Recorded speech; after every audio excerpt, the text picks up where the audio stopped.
ડીસા જલારામ મંદિર પાસે bus station પાસે બસ પડી ખાડામાં।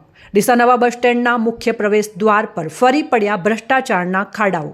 ગુજરાત એસટી નિગમની બસો ડીસાથી મોટા પ્રમાણમાં અવરજવર કરતી હોય છે, ત્યારે ચોમાસાની ઋતુમાં એસટી ડેપોમાં અવરજવર કરતી એસટી બસના ડ્રાઈવરો સહિત અહીંથી મુસાફરી કરતા મુસાફરો અને શાળા કોલેજોમાં આવતા હજારો વિદ્યાર્થીઓ આવી મુશ્કેલીઓ ભોગવી રહ્યા છે।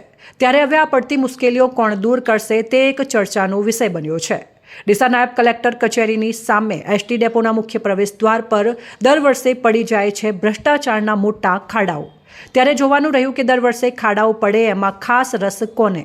નવા બસ સ્ટેશનની બહાર કાદવ કીચડ સાથે ઠેર ઠેર કચરાના ઢગલાઓ જોવા મળી રહ્યા છે અને ગાયો કચરાના ઢગલા પર પ્લાસ્ટિક આરોગતી નજરે પડી રહી છે।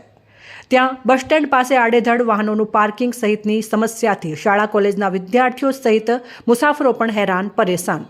ક્યારે વહીવટી તંત્ર દ્વારા આરસીસી રોડ બનાવીને દર વર્ષે પડતા ખાડાઓની સમસ્યામાંથી મુક્તિ મેળવી શકાય, પણ ક્યારે? ગુજરાત સરકારની વિકાસની વાતો માત્ર કાગળ પર અને સોશિયલ મીડિયામાં જોવા મળી રહી છે। ત્યારે હવે જોવાનું રહ્યું કે લાગતા વળગતા અધિકારીઓ દ્વારા સત્વરે આ ખાડાઓ પૂરી અને રોડને પાણીના ભરાવાથી મુક્તિ મળશે કે કેમ તે હવે આવનારો સમય જ બતાવશે। અહેવાલ અમૃત માળી, સંબંધ ભારત ન્યૂઝ, ડીસા।